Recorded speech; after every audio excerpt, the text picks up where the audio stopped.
Quand tu résous une équation du second degré, est-ce que ça t'est jamais arrivé de te demander est-ce que les racines sont bonnes? Est-ce que j'ai les bons x, etc. Et bien en fait, dans cette vidéo, c'est ce qu'on va voir ici. On va voir comment vérifier si tu as bien résolu l'équation. Donc il y aura une méthode et à la fin, des exercices à chercher. Voilà, c'est parti. Alors, du coup, on va se donner une équation du second degré. X carré plus bx plus c égale 0, donc la forme générale. On sait qu'elle a deux racines, donc deux solutions si tu veux.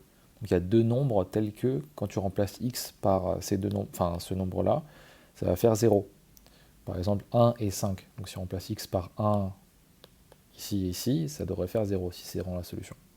Donc là on va dire qu'il y a deux solutions, on peut dire aussi qu'il y a deux racines. Et en fait tu sais déjà à l'avance, donc c'est un théorème de course que je vais te dire, tu sais déjà à l'avance que quand tu fais x1 fois x2, ça va te donner toujours c sur a, donc lui divisé par lui. De même, si tu fais x1 plus x2, donc la somme des deux racines, ça fait toujours moins b sur a. Voilà. Donc, on va voir tout de suite comment s'en servir. Alors, comment se servir de ces deux formules-là? Eh ben, on va se donner une équation du second degré, donc celle-là. J'ai déjà fait les calculs, on va dire, et j'ai trouvé deux racines, donc 2 et moins 7. Ok. Donc, la question que je te pose, c'est est-ce que c'est bon? Et bien du coup, c'est là où ça peut être intéressant d'utiliser une deux formules. Donc, je te cache pas que celle-là, elle est quand même plus simple à mettre en place, enfin, elle est plus simple à retenir, parce qu'en fait, tu n'as pas de moins à te trimballer. Donc, tu fais juste le produit des deux solutions, et si ça tombe sur C sur A, bah, c'est bon. Donc, on va juste faire x1 fois x2, pour vérifier ça. Ça fait 2 fois moins 7, ça fait moins 14. Ok, normalement, si c'est les deux bonnes racines, bah, du coup, on est censé obtenir aussi C sur A. Donc, on va calculer C sur A. Surtout, je ne mets pas que ça, c'est égal à C sur A pour l'instant. J'en sais rien, en fait. C sur A, bah, C, c'est quoi? C'est le truc ici tout seul, le coefficient sans x, donc c'est 3. Et A, c'est lui. Donc, ça fait juste 3 sur 3, ce qui donne 1. A. Là, on obtient moins 14, là, on obtient 1. Donc, c'est bizarre, il y a un problème. Donc là, c'est faux. Ça veut dire quoi? Ça veut dire que là, tu as obtenu il doit y avoir une erreur de calcul quelque part, et il faut que tu revérifies dans ton calcul des racines. Et donc moi aussi, vu que c'est moi qui l'ai fait. Voilà, donc tu vois à quoi ça sert? Donc tu sais maintenant, tu vois, tu n'as pas besoin de... Enfin, tu n'es plus dans l'obscurité totale. Dès que tu as un calcul d'équation de second degré, et tu dois le résoudre, et que tu n'es pas sûr de tes racines, bien entendu, ça sert de fou. Ça te sauve vraiment, hein. Genre c'est un truc que les gens ne savent pas. Et en fait, ils écrivent le truc en mode le résultat, ils sont sûrs d'eux parce qu'ils ont bien la formule, etc. Mais en fait, s'il y a moyen de vérifier en maths, prends ce moyen. Il y a pas tant de choses que ça que tu peux vérifier. Mais si tu peux être assuré ton point, quitte à prendre 2 minutes en plus, il n'y a aucun souci. Ça les vaut. Ça vaut bien d'écrire quelque chose de vrai. Comme ça, tu vois, après, les questions suivantes auront plus de chances d'être bonnes, comme tu pars sur un résultat qui est bon. Tu vois. Donc surtout, c'est très important. Deuxième exemple, celui-là, donc pareil, équation du second degré, deux racines. Donc je te demande si c'est bon. Alors à ton avis, est-ce que ça passe? Bah, tu as juste à faire x1 fois x2, ça fait 1 fois 1 demi. Donc ça fait 1 demi. Et on voit C sur A, bah, ça fait 1 sur 2.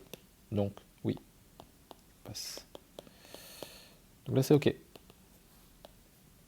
Voilà, donc tu vois un exemple, deux exemples en fait d'utilisation de ces formules-là. Bien sûr, j'ai privilégié celle-là. Celle-là, elle est à connaître dans un autre cas qu'on verra tout à l'heure. Et voilà.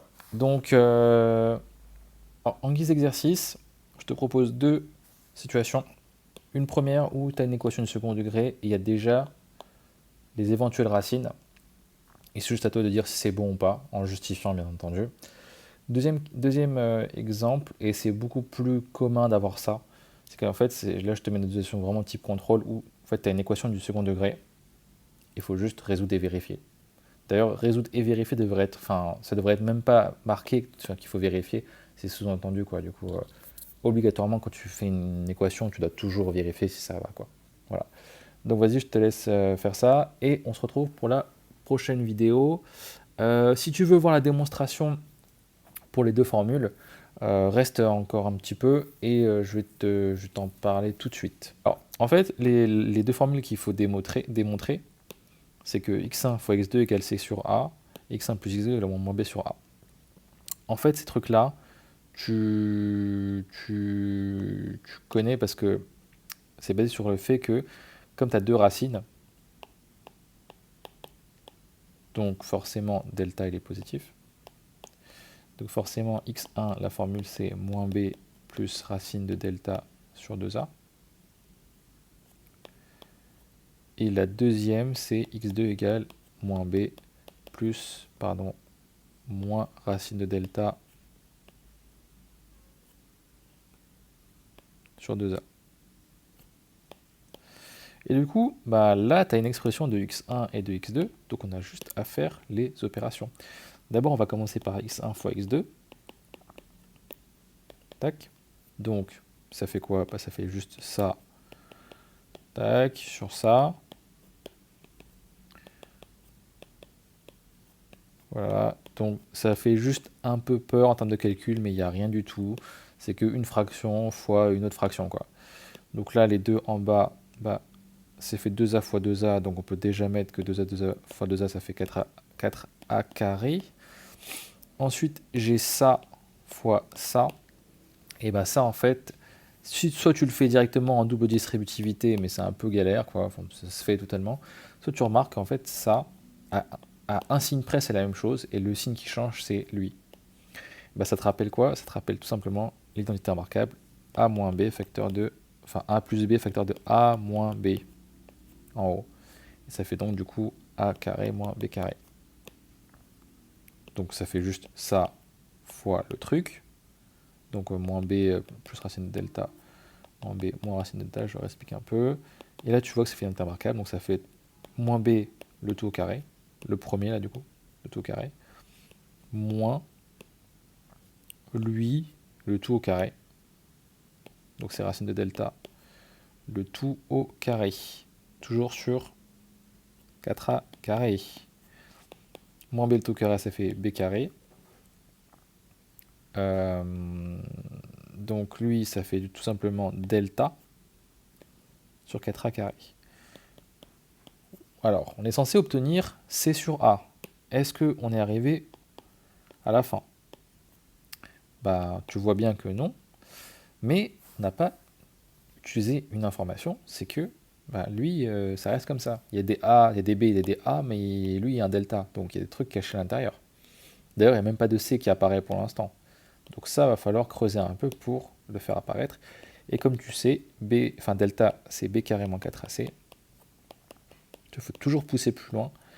Donc tu fais moins B carré moins 4AC. Tu vois là, tout sort. J'aurais peut-être été un peu ambitieux en voulant le faire comme ça d'un coup, mais voilà, peut-être encore une ligne de plus, c'est tout. Tac. Donc là, tu vois quoi? Bah, tu vois qu'il y a B moins B carré, clac, clac. Là, il y a moins 4AC, donc ça fait plus 4AC. Divisé par 4A au carré, donc c'est A fois A, du coup 4A carré. Donc là, les 4, on voit qu'ils dégagent. Qu'est-ce qui reste? Il y a un A en haut et 2 A en bas, donc je peux en dégager un en haut et en bas. Et il reste quoi? Bah, il reste que c'est sur A. Voilà, de toute façon, ça pouvait pas aller plus loin que ça, de toute façon. Voilà, donc c'est pour la démonstration numéro 1.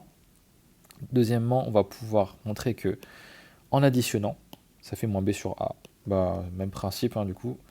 Tu vois, lui plus lui, bah, on va regarder du coup. Donc, x1 plus x2, ça fait moins b, moins, alors je sais même plus si c'était moins ou plus, c'était plus racine de delta sur 2a, plus moins b, plus, décidément, moins racine de delta sur 2a. Tiens, deux fractions avec le même dénominateur. Qu'est-ce qu'on peut faire? On peut les assembler. 2a. Donc du coup, bah, tu vois, il y aura lui plus lui, plus lui, plus lui. Tu vois déjà qu'il va s'en aller. Tu en analyses, bah forcément ce qui s'enlève, c'est ça. Il reste moins b, donc ça fait quoi? Ça fait tout simplement moins 2b divisé par 2a. Les deux peuvent s'en aller, il reste que moins b sur a. Attention à ne pas oublier le moins. Et là, c'est fini. Tu vois, il n'y a rien de sorcier, donc si jamais tu n'arrives pas à les retenir comme ça, c'est pas évident, en fait, mais voilà, bah, tu peux juste essayer de le redémontrer pour être sûr en contrôle. Voilà, c'est tout pour cette vidéo et je te dis à la prochaine.